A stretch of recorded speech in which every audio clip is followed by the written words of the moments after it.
Hello and welcome to Frosthaven. This is going to be the first time in a while that I have made gameplay content that I've recorded offline specifically for YouTube. And the reason for that is that Frosthaven is an incredible game. I'm very excited about this game. I am doing extra work to be able to bring this game to you, above and beyond my usual live streaming kind of thing.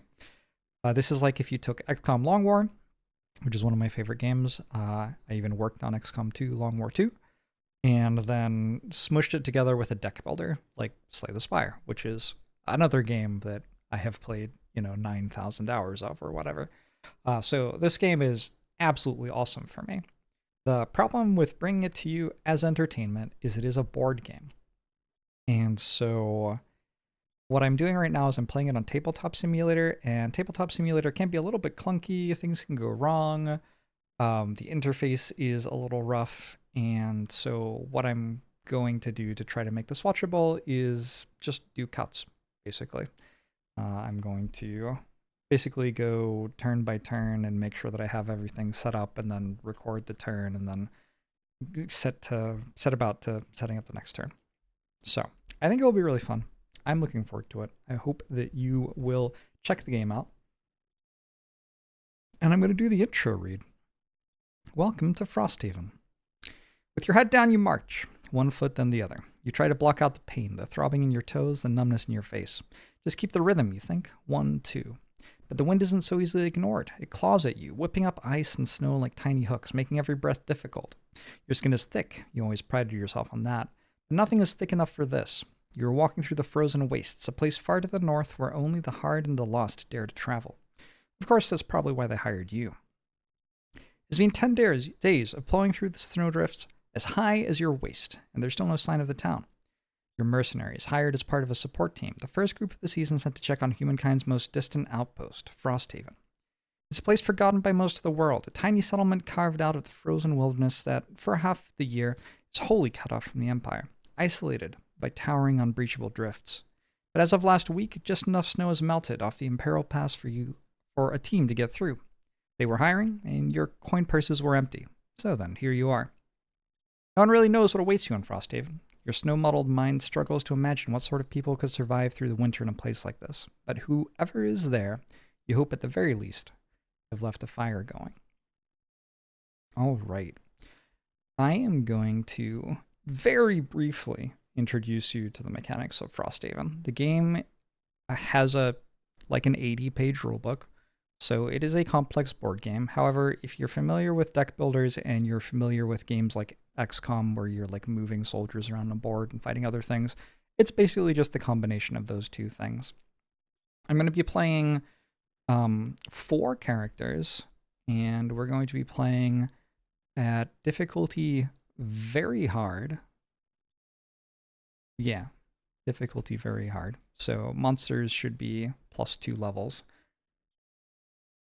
What you're looking at right now is the player mat for one of the 4 characters that I am currently playing. This is a cooperative board game, so you could play with 4 players, with each player playing 1 character. You can also play solo with you playing 4 characters, or you could play 2 people, each playing 2 characters. It's a game for 3 to 5 characters, and how many players you play as, up to you. So this is a human banner spear. Northern human settlements existed long before emissaries from White Oak traveled to Frosthaven, looking for new ways to expand their merchants' guild. When these endeavors only led to angering the Algox population, the Southerners fled, leaving the ill-prepared fishing village to face the blowback. But humans are a resilient people. Even on the brink of despair, there is hope for survival. The only thing left behind by the merchants' guild were the banner spears, tireless warriors forever in search of respect and glory. Frosthaven has no need of pride, though. Cut off from the rest of the world and faced with the harsh realities of the North, banner spears are forced to reevaluate what truly matters. They were abandoned like everything else, and they must forge new, stronger bonds to stay alive. We got a little thing here that says what the game's opinion of the character's abilities at different sorts of jobs is. This is supposedly a low complexity character and has an elemental affinity for wind. We can talk all about that another time. I'm not going to get all the way into this, but just the basics of what's going on here is we play 2 cards per turn. So I've already chosen which 2 cards I'm going to be playing on turn 1, so you don't have to wait around for me to do that. And we get to play the bottom half of one card and the top half of another. So I can play the top half of Rallying Cry here, which says it's making an attack for 3 that will disarm the enemy, and like some other stuff, don't worry about it. Or I can play the bottom half of it, which would summon a Banner of Strength, and the Banner of Strength has 4 health and makes it so all allies within 2 range add +1 to one of their attacks each turn. I can choose either of those options on Rallying Cry, and then if I chose the top of Rallying Cry, I would choose the bottom of Driving Inspiration, which would summon a Banner of Hope. If I chose the bottom of Rallying Cry, I would choose the top of Driving Inspiration, which would make an attack for 2 damage at 4 range with advantage. Cool. Every time you make an attack, you draw from the attack modifier deck to change how much the attack hits for. There are 20 cards in here. For right now, that's all pretty straightforward, I would say. We have a battle goal. At the start of each mission, you draw battle goals and get to choose one of 3 for each character. So on this mission, our Banner Spear wants to kill 3 or fewer enemies. And then moving down a little bit, we have some equipment. I'm not going to tell you all the equipment for all the characters right now, but we got to spend 30 gold on equipment to start the game with our characters. And we have the actual character sheet, which tells us information about the character. I have not yet named the characters, but I know what I'm calling them. My human Banner Spear is kind of like all about teamwork, and also is elementally attuned with the wind. And my cat's names are Xenia and Zaphir. Xenia means like friendship, kind of, in ancient Greece. Not really, but like a little bit. So I'm going to call this character Xenia Zaphir. Zaphir means Zephyr, but I said it weird because I thought it would be more fun. One little note that is worth mentioning right now is on this character sheet, you can see perks. So if you complete a battle goal, you get check marks toward getting perks. And every time you get 3 of them, you get to select one of these perks. Replace a -1 card in your modifier deck with a shield yourself for 1 and redraw a card, stuff like that. This is like one of the elements of deck building, is you get to build your perk deck over the course of a campaign. Also, every time you level up, you get one of the perks. And every time you finish a mastery in the bottom left corner here, you get a perk.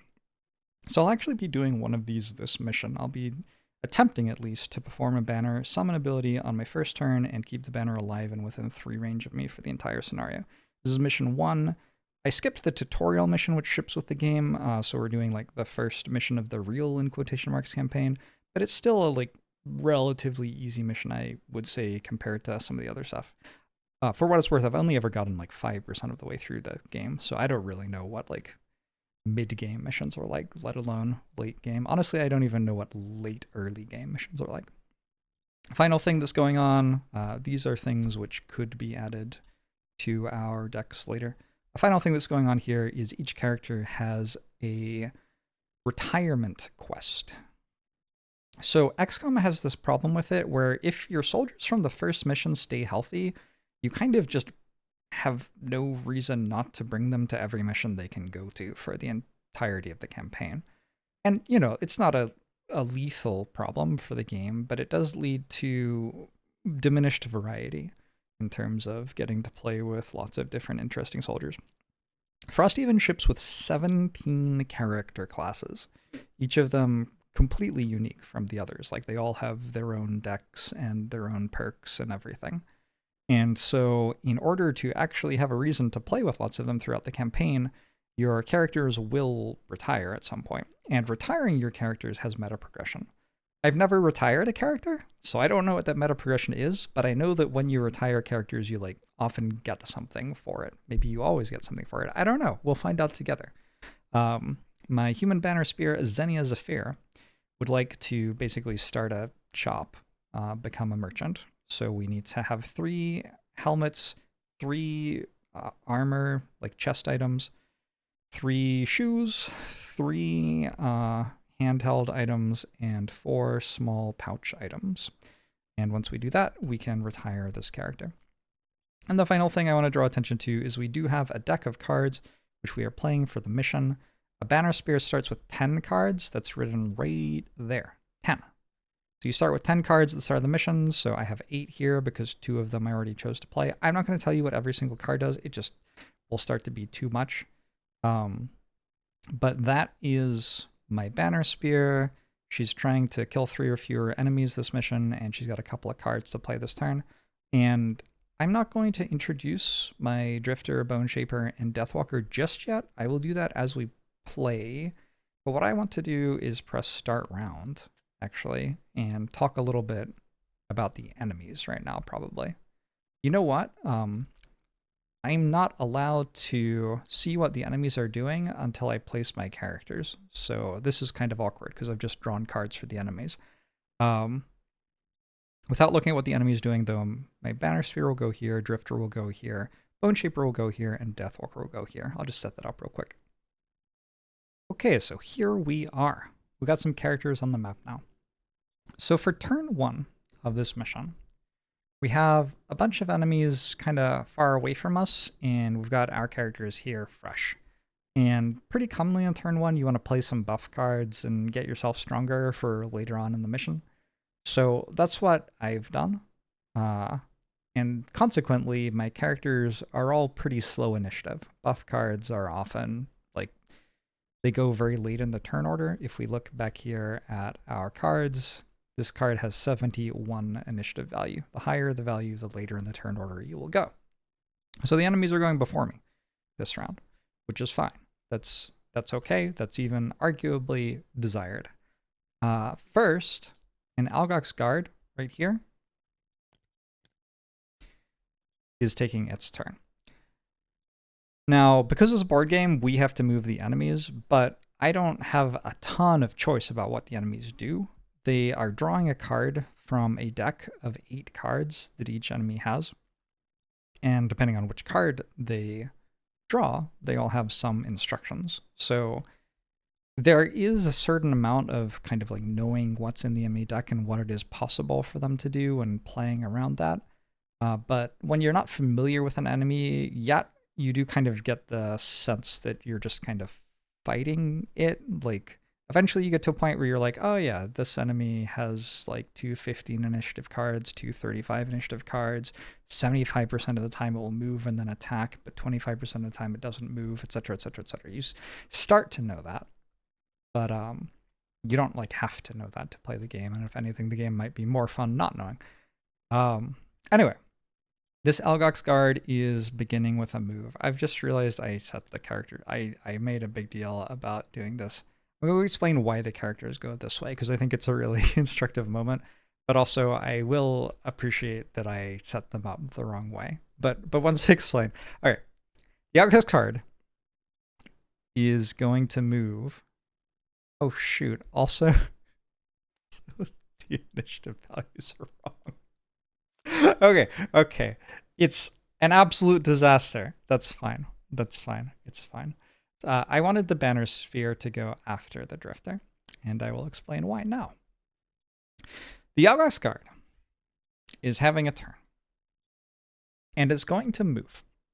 This movement of -1 might not immediately make any sense to you. How can something move -1? But what that means is that it is making a move of 1 hex less than its basic movement speed, which for an Algox Guard is 3. You can see the number at the top just above its health bar there. You can also see the numbers here if you wanted to. So this Algox Guard can move 3 tiles usually, and so this turn it will be moving 2 tiles. Or up to 2 tiles. In this case, as a melee enemy, all it needs to do is move 1 tile to get into range of our units, so it can attack us. And in general, enemies will be as lazy as possible, basically. Like, if it only has to move 1 hex, it's only gonna move 1 hex here. So, it's going to move.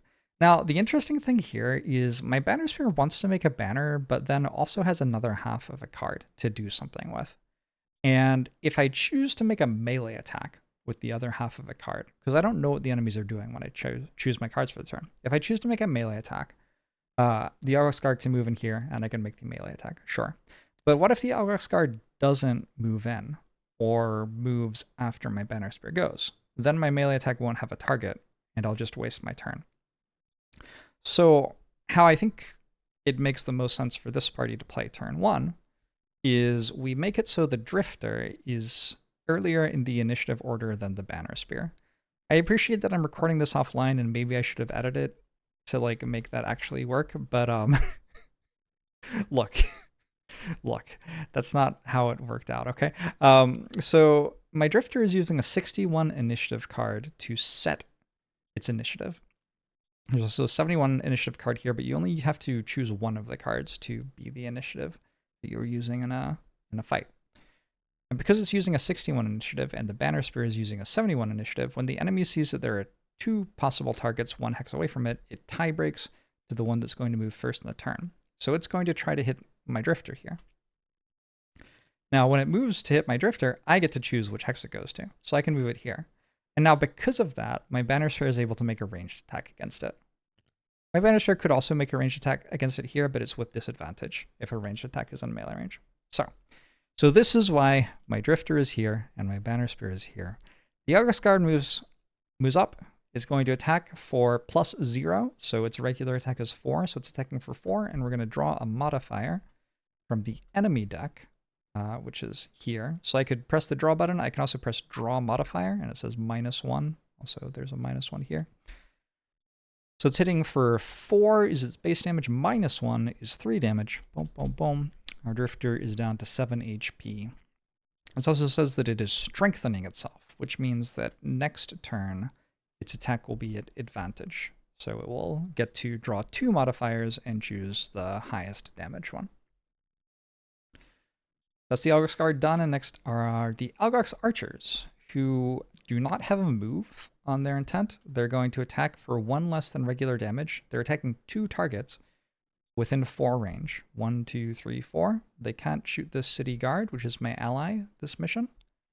And I mean 1, 2, 3, 4. If they could shoot through a wall, this one would be able to shoot my Banner Spear, but the wall breaks line of sight, so they can't do that either. So the Algox Archers actually just don't do anything, which is pretty normal for this mission. They don't usually do something on turn 1. Okay, and now we get up to my Banner Spear's turn. So now my characters are taking a turn. And as I was saying, I get to play the bottom half of one card and the top half of another. So I'm going to summon a Banner of Strength. Here's my Banner of Strength. I've put it just in front of the party. Everybody within 2 range of that who is allied with me can get +1 damage on one of their attacks per turn. Turn is an important word. Round is different from turn. You might take multiple turns in the same round with one character. So this could apply more than once for one character in a round if, for example, I had one of my characters make a different character take an extra turn or something like that. There are ways for this party to do that. When I summon this Banner of Strength, a few things happen with this card. One, it says in this little, is that a hexagon? Is it a dodecahedron? I don't know how many sides it has. Octagon? It's an octagon. It's an octastar, though. It's not an octagon. Very confusing. Anyway, that 2 means that I get 2 experience. So, 2 experience. If I get to 45 experience, I will level up, which gives me a little bit more max HP. It gives me one of these perks, and it gives me a card reward, basically. So I'll still only get to bring 10 cards to each mission, but the pool of cards from which I can choose those 10 is going to increase as I level up and get access to more cards.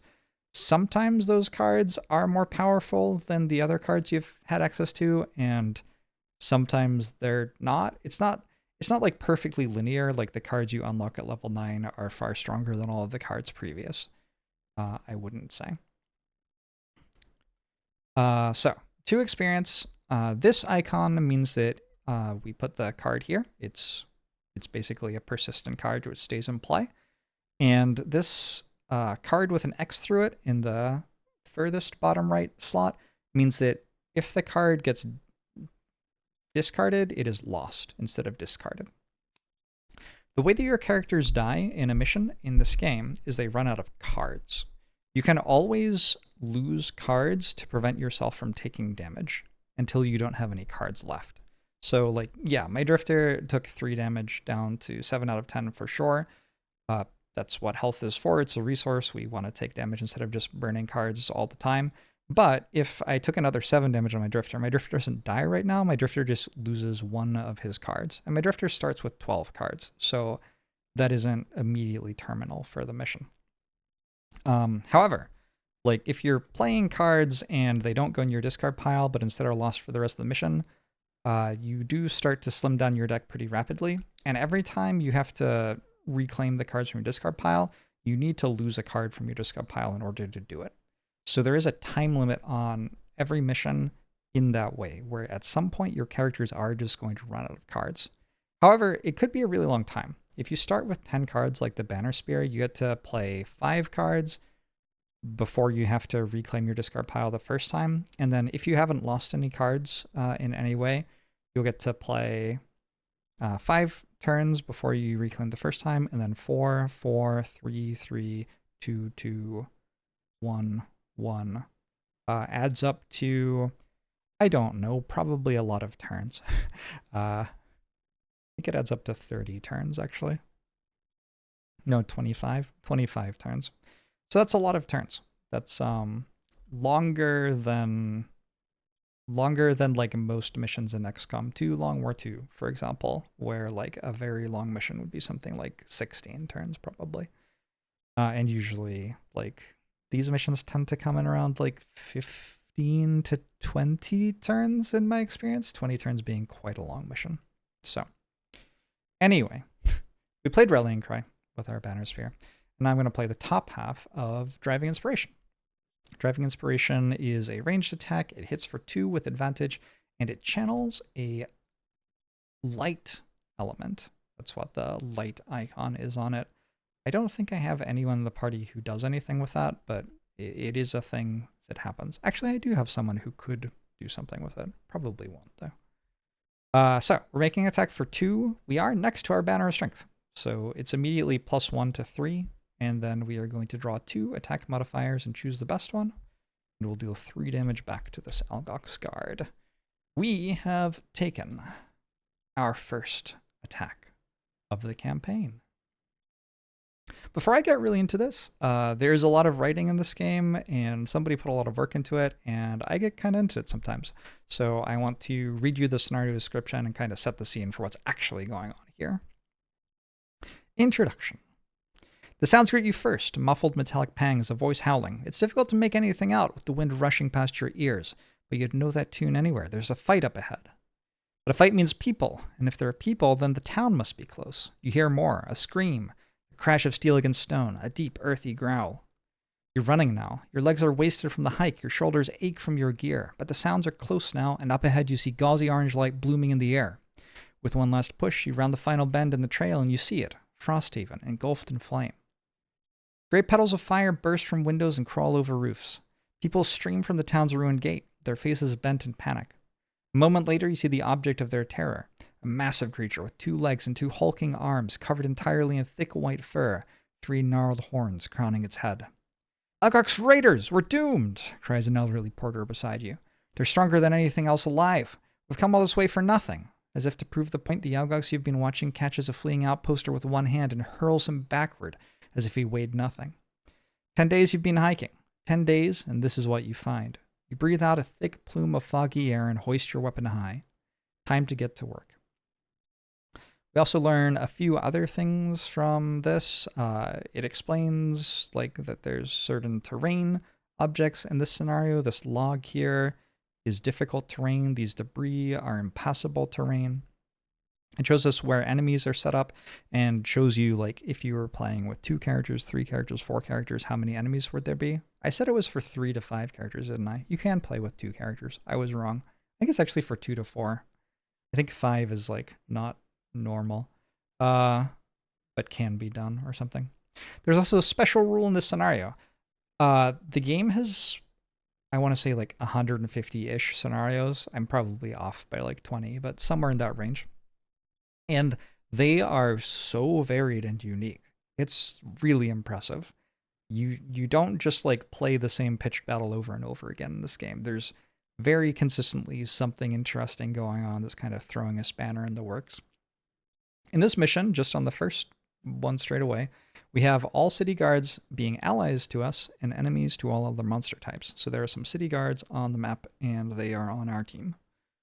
The city guards do not perform turns, but instead gain an additional innate shield for a total of 2 shield at level 1, and 2 retaliate, and have an initiative of 50 for the purpose of focusing. So by focusing, what it means is, remember when I said enemies would tie break by who went first in the turn order? This is going at initiative 50. City guard, 2 shield, 2 retaliate. Is it correct that it has 2 shield? It actually has 3 shield, because I'm playing at difficulty level 3, not difficulty level 1. So, oh no, because it's a regular city guard. Actually, I'm incorrect. It starts at 1 shield, so gets +1 and has 2. All right, very good. Our banner spear took a turn. Our drifter's turn. I guess I should introduce the drifter to you, huh? The drifter on this mission is trying to be an overachiever, kill an enemy and open a door in the same turn in either order. And our drifter is kind of like a skirmisher, does a bit of everything, but like jack of all trades kind of idea. I've been tending to use my drifter as a tank because it's not very good at anything else.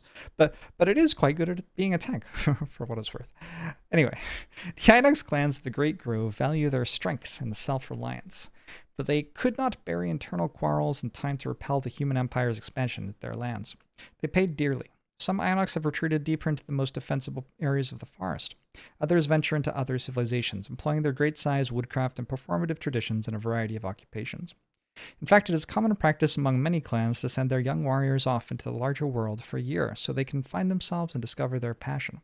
Some of them never return, lured away by city life, or, in rarer cases, discovering that their passion is the wilderness itself.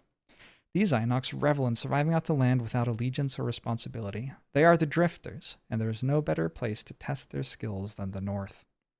You can see this is a character that's complexity 1 out of 5, elemental affinities none. Just not a very terribly complex character. However, each of the characters has a unique mechanic, and the drifter's unique mechanic's kind of cool. This turn, I'm going to play the bottom half of Continuous Health, which says on your next 6 heals, add +2 healing.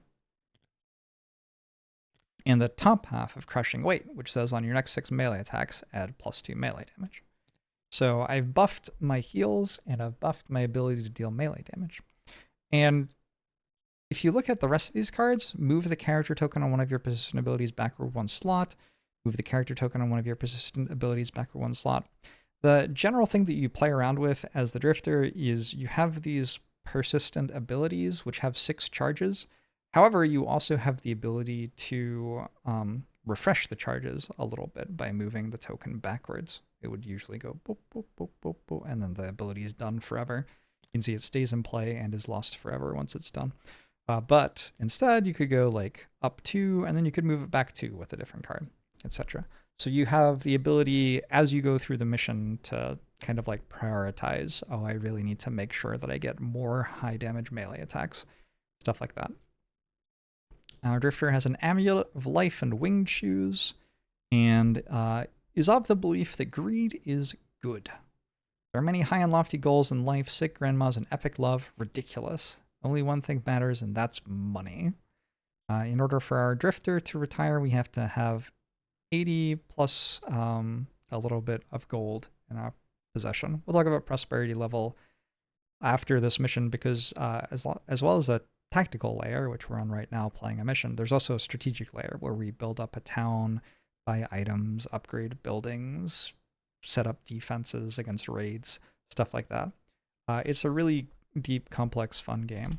I'll turn these over so we don't get distracted by them.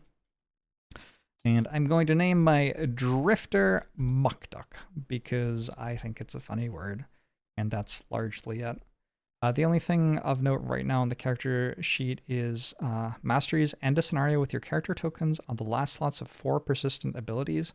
I'm going to be attempting to do that every scenario, basically, until I get it. It's very doable on scenario 1, but there is generally going to be a little bit of luck involved in it because some of your persistent abilities rely on the enemies attacking you, and you don't get to decide. Like sometimes the enemies take a turn off from attacking, stuff like that. Anyway, that's our Drifter. It didn't like just buffing itself for the first turn. Mukduk. I think Mukduk is a he. He's just buffing himself for the first turn. Back to the enemies. We do have one Algox Priest here. I didn't do an incredible job of introducing the enemies. We've got an Algox Guard here, 2 Algox Archers, and 1 Algox Priest. The Algox Priest is an elite, which you can tell because it has a yellow base, whereas the Guard and Archers have white bases, meaning they are not elites. They are just regular enemies. Anyway, the Algox Priest is going to move and then make an attack for 1 more than its regular attack at 3 range. So it doesn't have to move in order to make an attack. It has 2 enemies within 3 range. One is our Banner of Strength, and the other is this City Guard. It's going to prioritize the one that's closer to it, is how its AI works. I know that some people are going to be curious how the AI actually works, and I don't want to explain it all right now, but what I can do for you is I can show the page, Monster Turn Guide.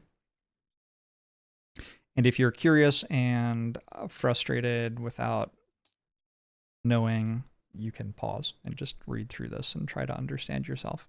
But yeah, in general, you don't have to worry too much about it, I wouldn't say. Anyway, we're attacking for 4.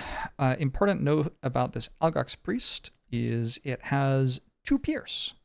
So even though the City Guard has 2 shield, that shield is not relevant against this enemy. I'm going to draw an attack modifier of +2. Our City Guard is very nearly dead already. Ouch.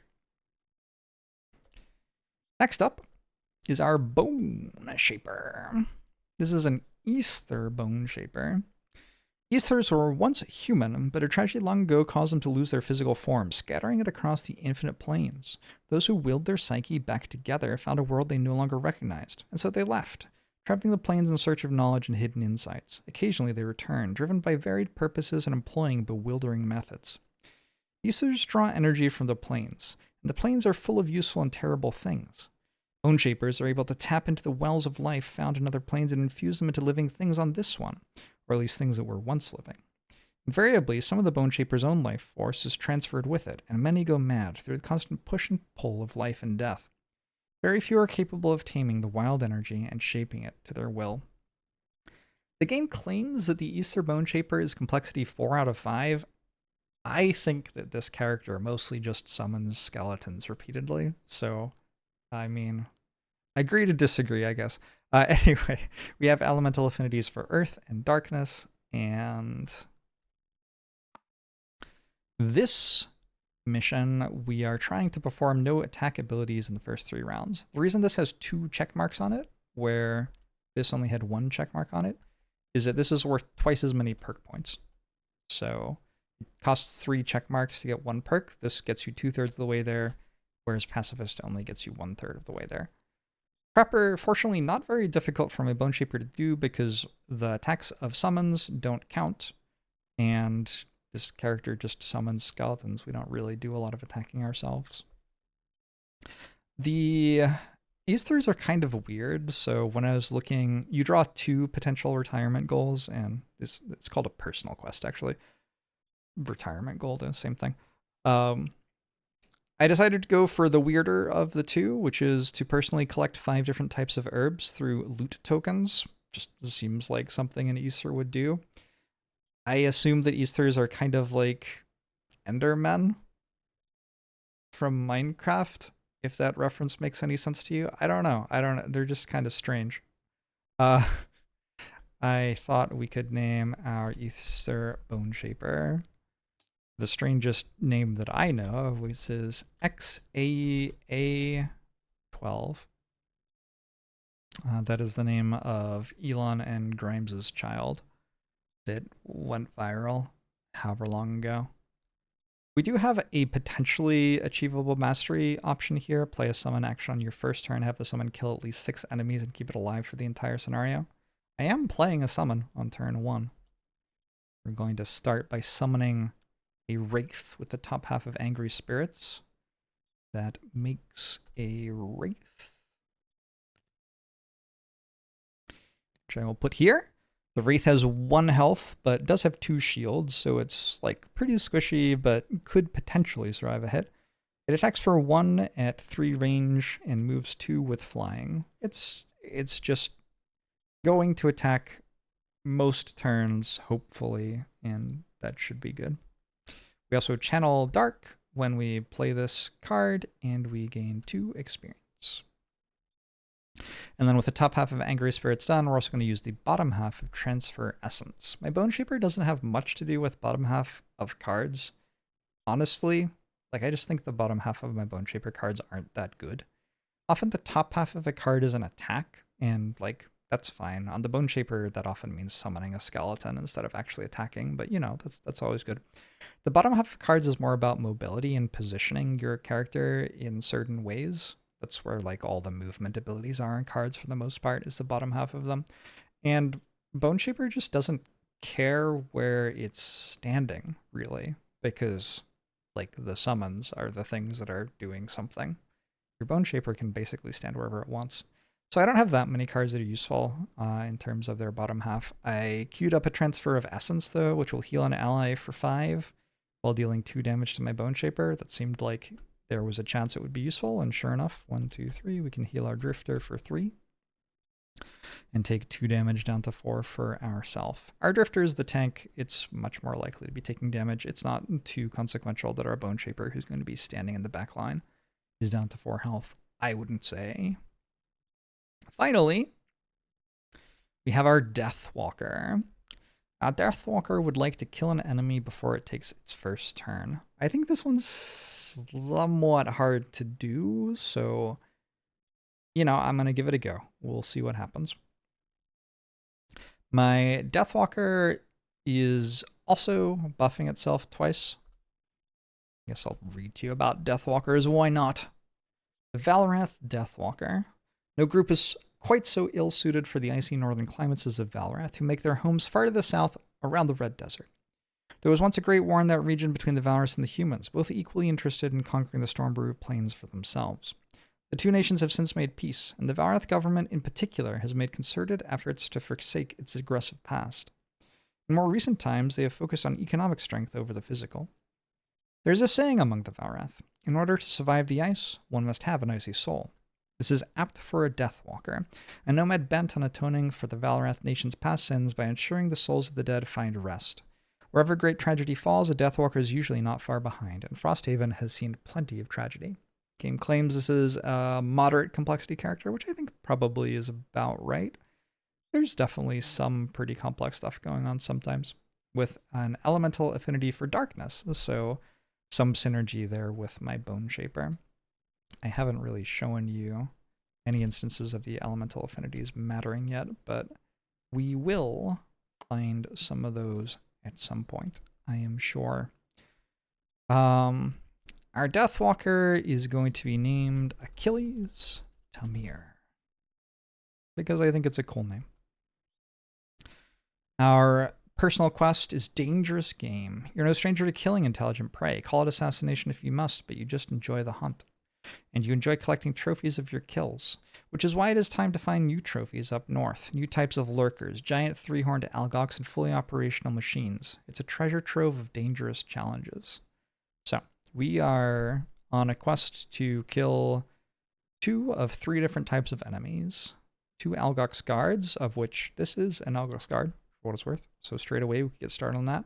2 lurker claw crushers, and 2 robotic bolt shooters. I want to say that the game has something like 50 different enemies. I'm sure I'm wrong on that, but it feels like it's about right. I'm not going to work that out right now. You can count over the course of the video series and let me know at the end how many I fought. Anyway, my Deathwalker is going to use Call to the Abyss. There are a lot of words here. Basically what Call to the Abyss does is every time I attack something, I mark it for death, is what I'm going to call it. And then if it dies, I get to make a shadow near it. And then the bottom half is Strength of the Abyss, and basically what Strength of the Abyss says is that when I move or attack, I can consume a shadow near me to have the move or attack do more. The Deathwalker interacts a lot with shadows in many different ways. Right now, what I'm doing is creating them and then throwing them at people, basically, but you can also teleport between shadows, you can make attacks as though you're standing in a shadow that you've put down on the board, so on and so forth. The Deathwalker is the character which makes the shadows and the character that uses the shadows. They don't really interact with other characters too much. Although sometimes, like, the Deathwalker can heal allies who are standing in shadows, or the Deathwalker can open portals between shadows that allies can go through, stuff like that. It's a really cool character. With the Deathwalker done, though, that is the end of round 1. So a largely peaceful round. We did a lot of summoning and buffing, and, you know, one of the enemies walked in, but these archers just hung out over here, so they're not even a threat for round 2 yet, I don't think. Unless one of them can walk up and shoot my banner. Maybe they can. Okay, we probably have to make sure my banner doesn't die to archers next turn. But yeah, the next thing to do is just play round 2. So rather than show you all the hemming and hawing as I try to work through all the possible combinations of drawing 4 pairs of 2 cards out of 40 cards distributed into 4 different decks, which, like, there are a lot of options. I'm just going to skip through all of that thinking, and this will keep the pace of the videos going a bit better, I think. So I've chosen some plans for the turn. I'm going to explain why I chose them kind of as we go. And we are starting off with the Algox Priest. So again, before I decide, or before I know what the enemies are doing, I have to decide which cards I'm using. In this case, the Algox Priest is starting the turn. And it's going to move, although it doesn't have to, and then make an attack at 3 range at this City Guard again, and very likely kill it. As a dead City Guard. City Guard did not survive very long. The Algox Priest woke up and chose violence. Ouch. That doesn't have too much consequence for me. It is just kind of a dead ally. Maybe with some knock-on effects later, but, you know, we'll talk about that as they come up. So pretty important for me in this round was I have this Banner of Strength right here, and of course I don't want it to die. But if the Algox archers move quickly and move up and then shoot, they could very easily kill it. And in fact, because I understand how the AI for the Algox archers prioritizes things, I can tell you that, like, that would be the thing they prioritized, would be killing it. So that's not a thing that I wanted. So what I did is I took a look at what Algox archers do, and probably we were okay on every option, as long as our Banner Spear was going faster than 16 initiative. And I actually drew the 16 initiative card that this is relevant for right here. Both of the archers would have moved and taken a shot at the banner and very likely killed it. It only has 4 health. So, very intentionally, I tried to go faster than that. We took a 15 initiative card, deflecting maneuver. And what I'm going to do this turn with my Banner Spear is I'm going to use the bottom half of Combined Effort first. It's going to let me move 2. And then let me grant 2 allies within 2 range moves of 2 as well. I think I'd better go... Ooh, I kind of do need to go there, though. I guess we go here. Do I want to move the banner somehow? The Algox Guard is going to attack, yeah. Summons always count as having slightly faster initiative than the character who summoned them, which means that the banner is actually the fastest player model, in quotation marks, in my party right now. So when this Algox Guard attacks, it will prioritize attacking my banner. This is turning into, like, try your hardest to save the banner simulator, kind of. I think I will actually move the banner backwards, which, given that my goal was to stay within 3 range of the banner for the entire mission, that does definitely feel like a concession. But I think in order to keep it alive with what the enemies have chosen to do, I'm going to have to do that. So those are the 2 allies within 2 range that I granted moves to, my Drifter and my Banner. And next, I'm going to be playing the top half of Deflecting Maneuver, which says all attacks targeting you this round gain disadvantage. It's a card that stays in play, although you know this one doesn't get lost after it stays in play, so it will just go on my discard at the end of this turn. That also is attached to an attack for 2. I'm within range of the banner, so it's for 3. I do not have an air element. If I had an air element, I could consume it to get this extra effect, an extra 1 damage, and I'm attacking with advantage, and have gain 1 experience. But that's not happening. We're just attacking without advantage, and I drew a +0 attack modifier, so that's another 3 damage. 1, 2, 3. A possibility is, I think actually it's quite likely, this Algox guard may die before it gets to move. I've looked at it a bit more and don't think that's true anymore, actually. Okay. Because it's moving before my Deathwalker, so yeah, I don't think I'll be able to do that. The Algox archers go now. Their priority is to move as little as possible while attacking things. They have 4 range. The Algox archers go in order of the identifying number that they have. Elites go first, and then regular enemies.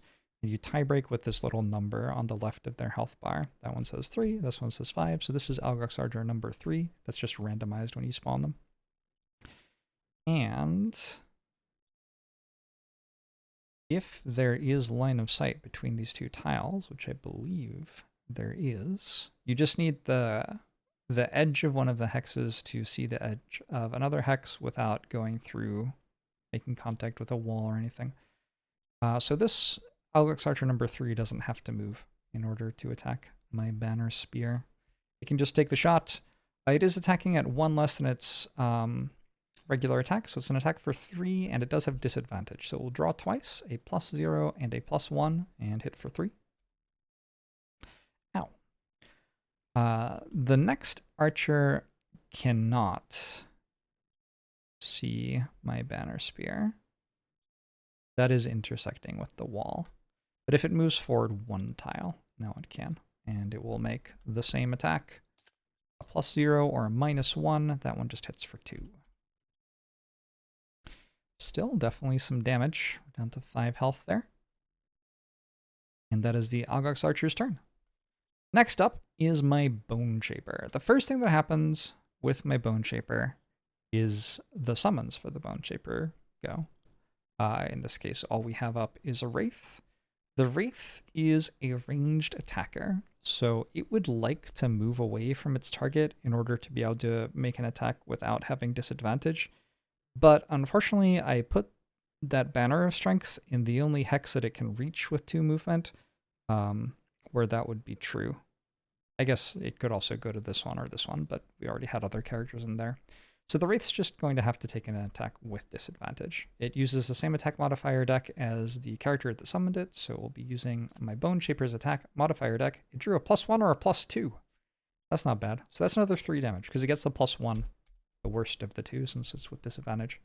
It has 1 base attack, +1 from the banner, +1 from the modifier card, and the Algox guard is down to 3 health. Oh, Boneshaper is not actually done yet because we also have a character here who gets a turn, I suppose. I think I will.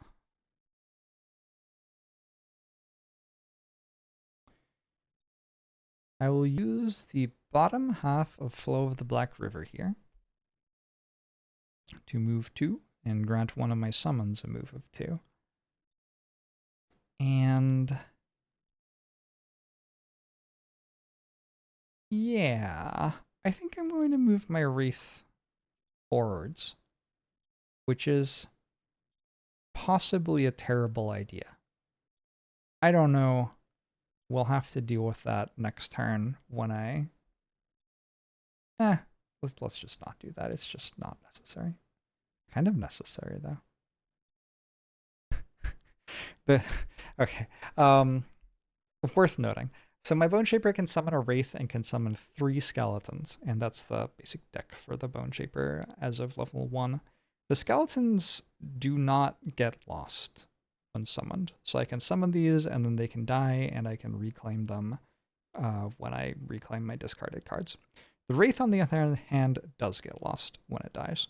So if I lose the Wraith, I am losing like 2 damage per turn for the entire rest of the mission. That's like fairly likely to be 30 damage or something. It is a very big deal to lose that Wraith right now. So I should probably not move it forward right in front of the enemies. Like, it just feels like something could potentially go wrong. In fact, I could move it back instead. No, I'll leave it where it is. And then we will summon a Returned Servant Shambling Skeleton. This one has 3 health. It's a melee attacker with 2 base damage and 2 movement. And this goes in play. When I summon it, I take 2 damage and gain 1 experience. So far, this is round 2, and we still haven't performed any attack abilities with our Boneshaper. Next up is our Drifter. So my Drifter's turn, I had kind of premised on the idea that the Drifter would go before the enemies. My idea was that I was going to run forward and use Draining Arrows, which hits 3 targets at 2 range, so I can like really hit quite a lot of them, and confuses them all to give them disadvantage in their attacks. Now that I'm looking at it though, I've just realized that my Banner Spear was already giving enemies disadvantage in their attacks, so what would that have even done? Basically nothing. I think what I'm going to do, and this had not been my plan when I set out at the beginning of this turn, but like looking at how the turns developed and recognizing what cards I actually played and what I can and cannot do here, I think what I'm going to do is just move over and kill this Algox Guard before it attacks. It seems fine. So I'll use the bottom half of Draining Arrows to move 3, although I only have to move 2. And if you're adjacent to exactly 1 enemy, move the character token on one of your persistent abilities backward 1 slot. They haven't advanced yet, so that doesn't do anything. Then I'll use the top half of Sustained Momentum. So how this works in order is we make a melee attack at this Algox Guard for 2 damage, and on my next 6 melee attacks I add +2 damage. So it's actually for 4 damage. When this token leaves a circle with an experience marker on it to the right, I get 1 experience. So that's 1 experience for my Drifter. And I'm making an attack for 4 damage. Unfortunately, I'm not in range of the Banner of Strength, so it is just for 4 damage. +0, that is a kill. 1 enemy down.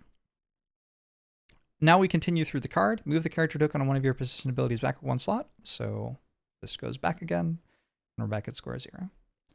That was an okay turn for my Drifter, I'm going to say.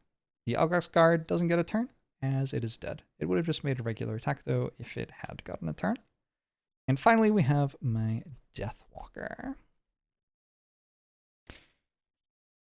So, my Deathwalker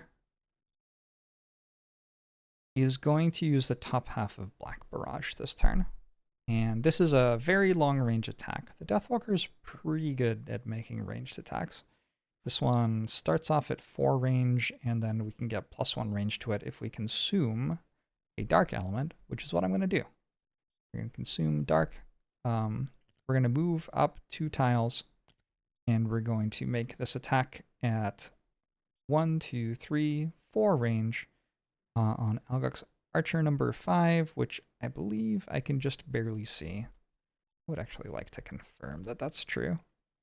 But yeah, it looks like, oh yeah, easy. All right.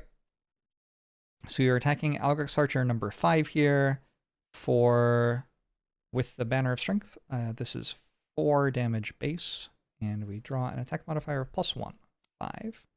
Also, you may remember we mark enemies for death when we attack them. We can have 1 enemy marked for death at a time. This one is the one that is marked for death. Another small thing that happened there, which is actually kind of huge, when we killed an enemy, a loot pouch dropped. And when we end our turn, on top of that loot pouch, the game's going to auto-loot it for me, sending it to my character sheet. Character mat. So we have one loot pouch now. Every mission, you generate a loot deck. I think every time I have seen it, it's 20 cards. I guess maybe it's a different amount sometimes, but I've always seen it be 20 cards. And we're just going to draw a card from our loot deck, and we got +1 lumber. This is how we build structures in town, craft items, stuff like that. We pick up resources from missions. We can find lumber, we can find metals, we can find hides, we can find resources used in alchemy, or sometimes they'll also be used for advanced items. You'll like use a flower plus some metal to make something, that kind of thing. We can also find gold, which is used for like hiring soldiers in town, paying construction costs, things like that. But yeah, that is our loot token. And I'm actually not quite done with the turn. I guess I just picked up the loot, so technically I should be. But I wanted to use the Circle of Elements, which says during your turn, turn any element into any other element.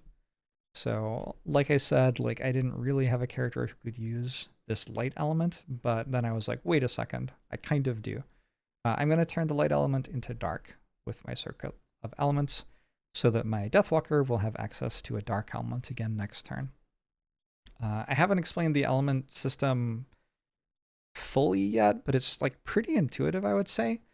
The turn that you channel them, they are strong, and then the next turn they are waning, and then they're gone. So you have however much time is left in the round when you channel them, and then all of the next round to use them before they disappear, basically. You can't like stack them. You can't have 3 dark active at the same time. You can only have 1. And you can't use dark with the character who created dark on the same round as that character created dark. So like, and for the other elements, of course. So like if I create an air element with my Banner Spear and play a card that wants to consume air in the same Banner Spear turn, the air element isn't available. It's kind of like in the process of being channeled as the Banner Spear takes their turn, and then once the Banner Spear is finished taking their turn is when characters start being able to use it. Enemies can also use elements. Not going to happen in mission 1, but something that we will run into in not that long at all. Anyway, that was round 2. So I think I have a pretty spicy turn 3 queued up here. Round 3, sorry. Let's give it a go. See what's going on. Ooh, the archers and priests are going very slowly. The archers are not moving and are making a high damage attack, and the priest is going to do... I mean, that's a lot of text. Basically, it says it's going to move toward me, heal nobody, because it's not going to be near anybody, and then it's going to bless itself. And what that means is it's putting a card into the monster deck, which, when drawn, will make the attack deal ×2 damage. So, not doing anything right now, but later on, that could be an issue for me. It could end up hurting me right when I least expect it. I suspect this turn I can kill the archers before they attack. That just seems like it kind of must be true. And if I kill the archers before they attack, the priest isn't attacking me, so that's a pretty safe turn for me. I decided to go very early in the turn with my Banner Spear. I used a 6 initiative card. I probably won't actually do very much with it because I don't have much desire to move for. And then I also used Javelin. Javelin is a ranged attack. It deals 3 damage. It channels air. And I'm going to fire that at this Algox Archer with 2 health left. I got a -1 on the attack modifier, but that's still enough to kill. And this Algox Archer is dead. When the Algox Archer, who was marked for death, dies, a shadow is spawned. So I'm going to throw a shadow onto the board right there. Did cover up the loot as well. This loot, by the way, was on the map at the start. loot spawns on the ground sometimes. So there wasn't like an enemy there that died that you missed. The loot was just there the entire time. So I could go run and get loot, but you may remember I was trying to stay within 3 range of this banner for the entire mission.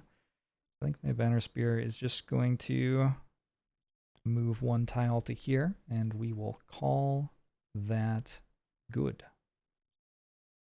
Next up is my drifter, Mukduk. So I put together a flexible turn with my drifter. I can do a lot of different things. I have a ranged attack. I have a card that gives me shield and retaliate, which is kind of like thorns for the rest of the turn. I have the ability to heal somebody. I have the ability to move 4. With how the turn played out, I think what I'd like to do is move 4 to here. Just realizing it's going to be kind of difficult to pick up all the loot. Oh no, I'll have a way to do it. So we move 4 to there with the bottom half of Deadly Shot, and then instead of using Prudent Preparation to defend and retaliate, which is an option, you may notice in very fine print here it says melee attack for 2. All cards can have the top half of the card be used for a 2 damage melee attack, or the bottom half of the card used for a 2 move. So that's a way to kind of like smooth out the fact that you have these very unique cards which do all sorts of weird things, but you're playing like on a hex grid with characters who will often just kind of have to attack something or move. Like those are just default actions that are often very important in a game like this. And so to make sure that you always have the ability to do that, every card has the default mode where you can. It is a melee attack though, so it still deals +2 damage from crushing weight, and that gives me an experience again. And yeah, we're attacking for 4, +0 is 4, last I checked. And that's some pretty good damage on that archer. We also pick up the loot token that was underneath us when we end our turn, and that's 1 hide for Mukduk. Excellent work out there. Next up is our Boneshaper. This is turn 3, and I'm not performing any attack abilities this round. I mean, I never was going to. So we can say this is done. I'm going to represent that by rotating at 90 degrees. The first thing that's going to happen is our summons are going to go. And I can choose whether I want my Wraith to go here or here. My Wraith goes before my Skeleton. They go in order of being summoned. I'll put it here so it's within range of the Banner of Strength. That makes the most sense to me. And it's going to attack an Algox Priest. Unfortunately, the Algox Priest has 2 shield. The Wraith is attacking for 1 damage. So, you know, unlikely to even deal anything. Shield is just flat damage reduction, unless you have Pierce or what have you. In this case, I drew the Null modifier. 1 card in 20 in your starting attack modifier deck is a crit miss. And so it was already going to deal 0 damage, but after drawing this card, it's especially going to deal 0 damage. You also might notice in the bottom right corner of this card, it says like recycle symbol.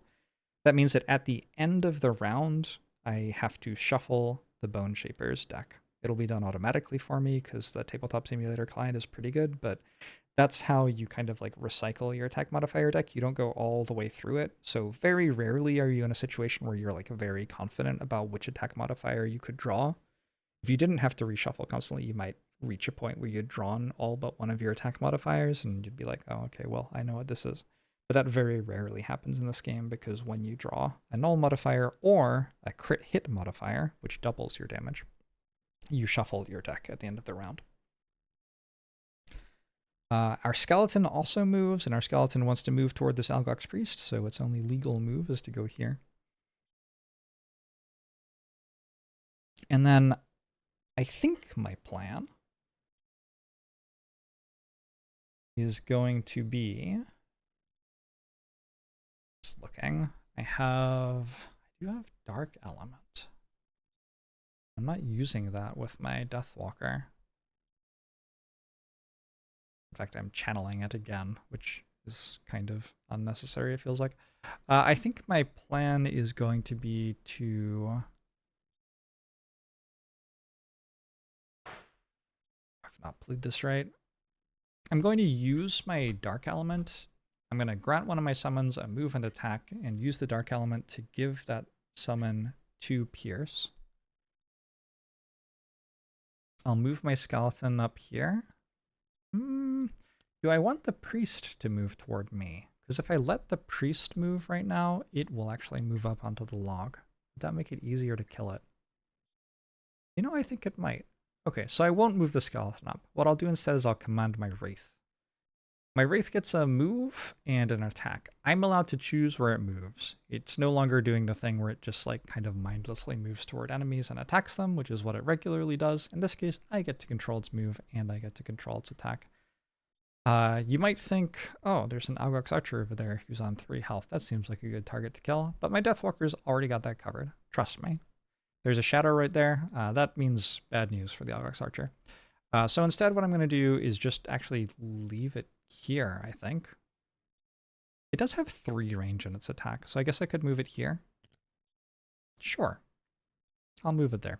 And make an attack on this Algox Priest. And I'm going to consume the Dark Element in order to have 2 piercing on the attack, which is going to be an attack for 2, 1 base plus 1 from the banner of strength. And we'll deal a grand total of 1 damage. Did I mention? I'm not sure I actually mentioned, but this is an elite Algox Priest. It has 12 health and it has 2 shield. So it's by far the tankiest of the enemies in this room with me. I also have the bottom half of Fel Remedy then, which says heal yourself for 1, and if an enemy has died this round, heal yourself for 1 again. This Algox Archer down here died already, so that is 2 health for me. And that is the Boneshaper's turn. Next up is my Deathwalker. So I have 2 ways of channeling darkness here, which is certainly overkill. I'm going to start by using the top half of Fluid Knight, which says attack for 5 melee damage, which is a lot, and perform the attack as if you were occupying a hex with a shadow, then remove the shadow. So we're going to make the attack from this hex right here at this Algox Archer. And I just drew an attack modifier from the wrong deck. Whoops. It's a +1 on the attack. So that hits for 6, which is a bunch. When we make the attack, we also mark the Algox Archer for death. And then, of course, it immediately dies, which means we generate a new shadow. So the shadow was consumed by the attack, but then immediately recreated. Other things that happen with this card, we channel darkness, and we gain 1 experience. I'm sorry, if I'm not mistaken, last turn I channeled darkness for Black Barrage, which means I should have gotten an experience last turn as well. I'm going to miss things like +1 experience in this campaign. It's just factual that that's going to happen, unfortunately. Sometimes there's just a lot of stuff going on. And I have a move for 3. I think I will wander over this way. Why not? And that is my Deathwalker's turn. The Algox Archers are all dead. So it's just the Algox Priest left. And the Algox Priest is going to make a move for 1 less than usual, which means for 2. This is difficult terrain, which means it costs 2 to move onto that hex, instead of costing 1 to move onto that hex. But that's fine, it can move up there. I guess we will move to here, why not? And then it's going to heal all allies within 1 range for 1. It doesn't count itself. It is not its own ally. It is it's itself, but it isn't its ally. And then it's going to bless itself, which means we're going to add a bless to the enemy deck. And that is the end of round 3. Round 4 is looking kind of spicy. Round 4, we get to do some piercing attacks. One of them's really fun. We'll see though. Maybe the priest messes everything up by moving away really quickly or something. Oh, it does. Oh, that's awkward. So the priest wants to attack our banner spear and wants to move such that it can do so without disadvantage. It wants to use as low movement as possible in order to move away from my banner sphere and then attack it. It's also going to immobilize my banner spear, so I don't have a ranged attack available with my banner spear. My banner spear is going to be doing not very much this turn, it looks like, unfortunately. I think I'm good with moving it here. I think just kind of like mapping out how the turn works, that's going to be just fine for me. And then the attack is for 3. My banner spear has 5 health. So if this is a ×2 or a +2, we're in a little bit of trouble. It's a -1. Good. Banner spear is down to 3 health and is immobilized. Cannot move until the start of next round. All right. I did try to go fast enough with my banner spear to get an attack done before that, but it didn't work out. So my big plan was to use tip of the spear. I haven't actually talked about banner spear's unique mechanic yet. We have these attacks which require a pattern of myself, my allies, and my enemies in order to work. So in this case, I'm the gray hex. I need an ally basically behind me and an enemy in front of me. And this attack will hit any enemies who are in the 2 hexes in front of me. And will give me 1 experience. And will have 3 piercing. So it seemed like a good attack against something with 2 shield. But, of course, well, it didn't work out, did it? So that's fine. I don't like have to use an attack or whatever. I'm just not going to be able to use this card because it doesn't do anything. You know what I just realized? I'm saying all this stuff. What if I just said the Augrux Priest was there? Then it does work. Oh, okay. Yeah, never mind. we're learning as we go. Okay, so I do get to tip of the spear then. I forgot that it attacked things that were like more than 1 hex away. So it's an attack for 3 plus 3 piercing.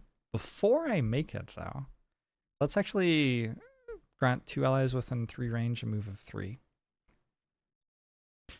And I'm going to move,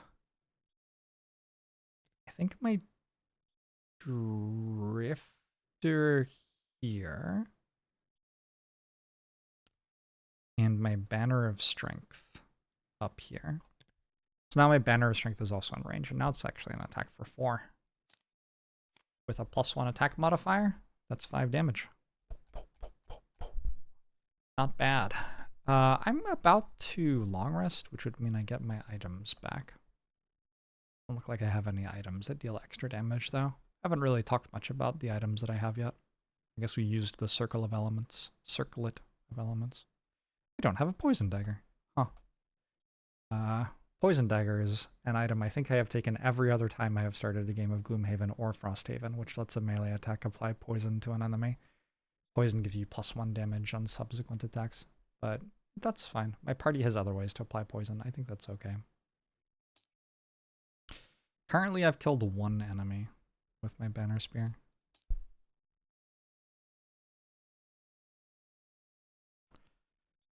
And in order to succeed at pacifist, I need to make sure I don't kill 3 more.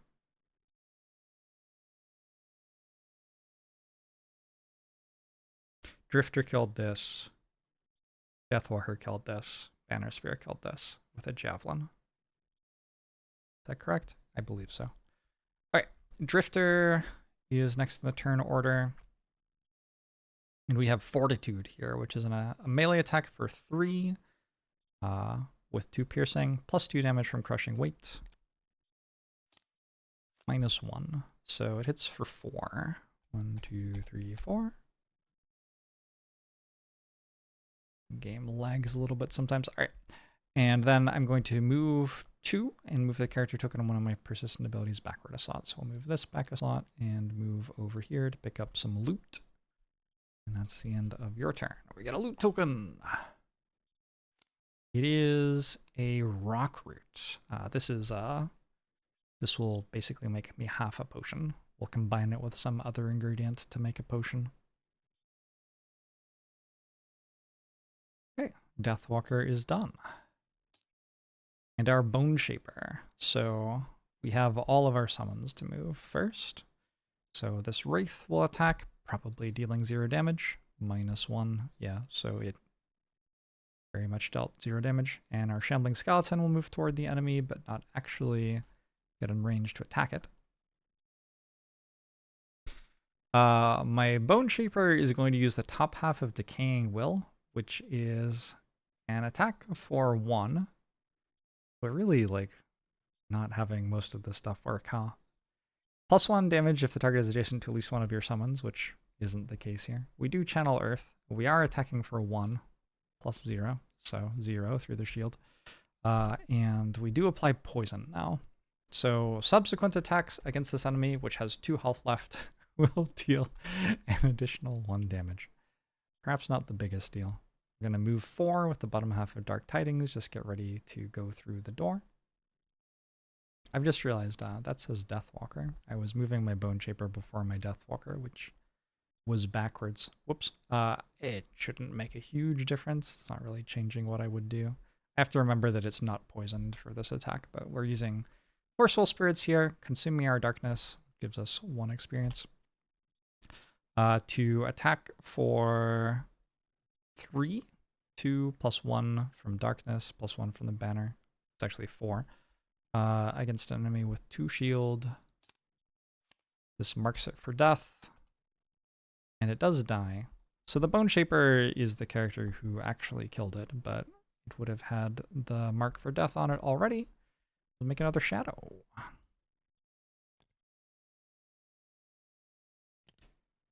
Just gonna check the rules to make sure it can actually go here. Looks like the answer is yes. Here's the rules on shadows if you want to read them yourself. You can have up to 5 is kind of critical information there. Next up is the bottom half of Wave of Anguish, which moves me 2 and moves all shadows up to 1 hex. So how many cards do we have left? Are we trying to get through this door before we rest? I don't think so. I think next turn we're kind of like moving toward the door, and then the turn after that we're actually going through it.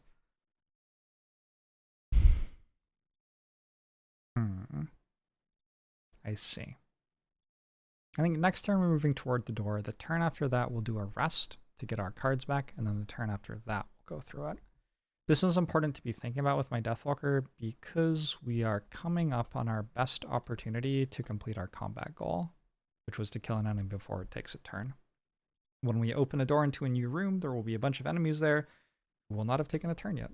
And I mean, that's our chance.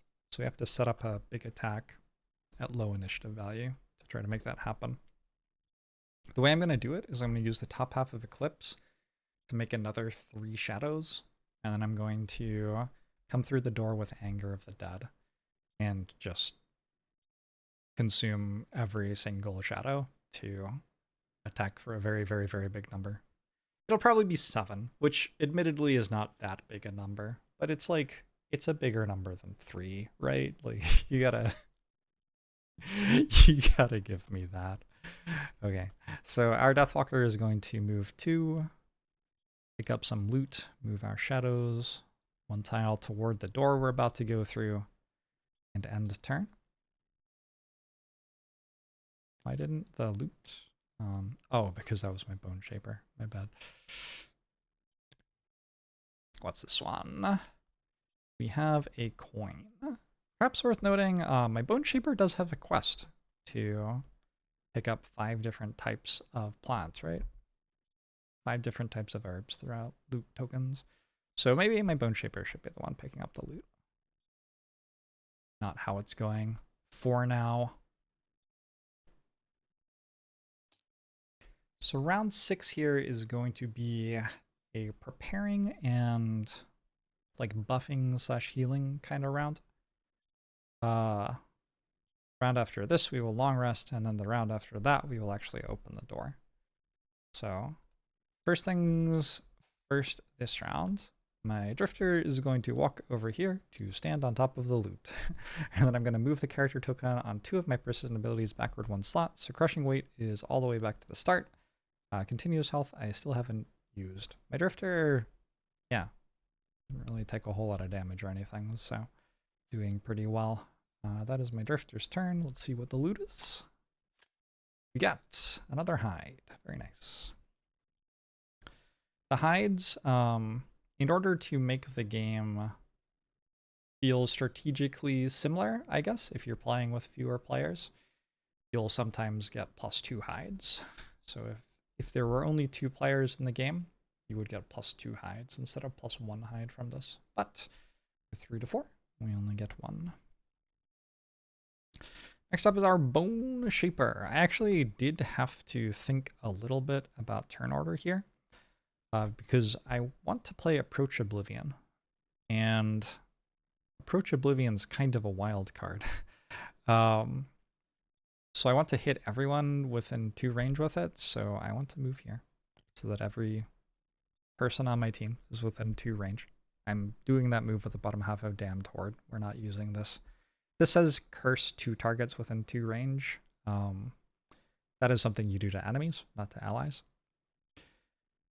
Well, actually, I guess the Boneshaper also curses itself, which is what we're about to do. So Approach Oblivion is just a massive card.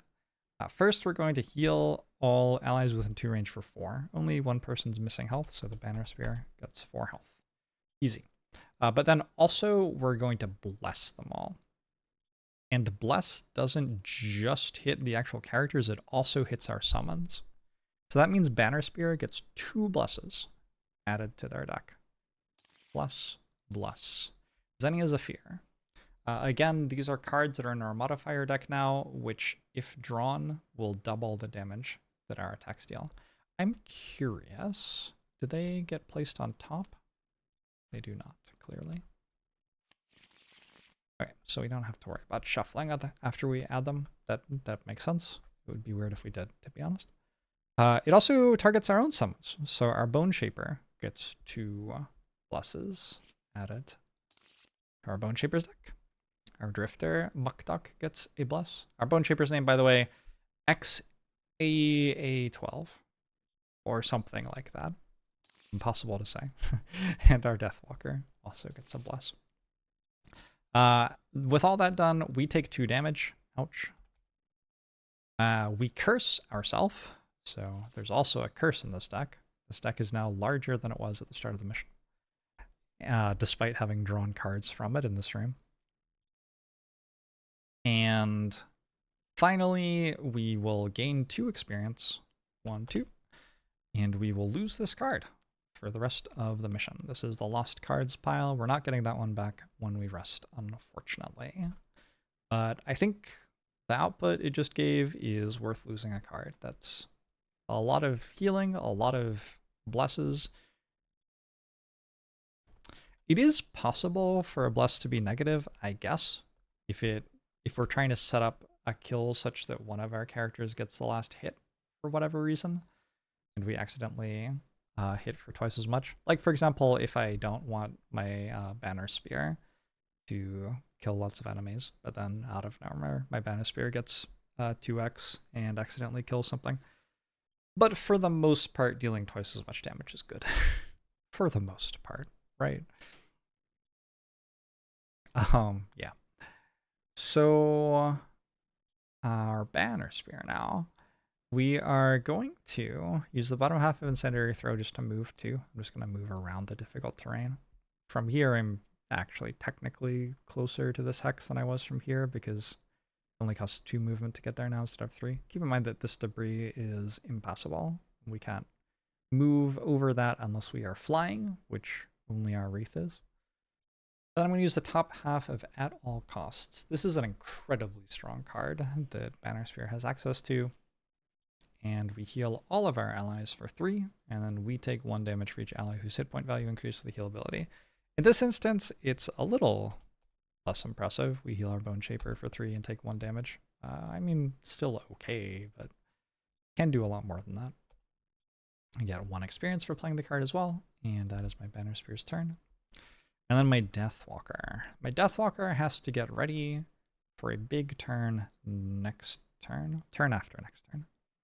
And so I'm going to play Eclipse and place 3 shadows and hexes within 3 range.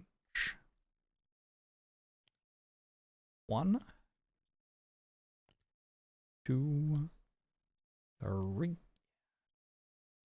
And I'm going to use Anger of the Dead, just the bottom half of it, to move closer to the door. And my Deathwalker is ready. I have a lot of shadows ready to throw at somebody. We're trying to kill an enemy before it takes its first turn. And I'm just giving myself the best shot possible.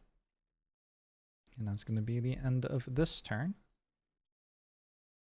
And I think that's going to be the end of this episode too. I think I'll try to make them run. You know, it's hard for me to tell how long this is going to run because I have a bunch of cuts to make, but I'll probably try to aim for like an hour and a half-ish each.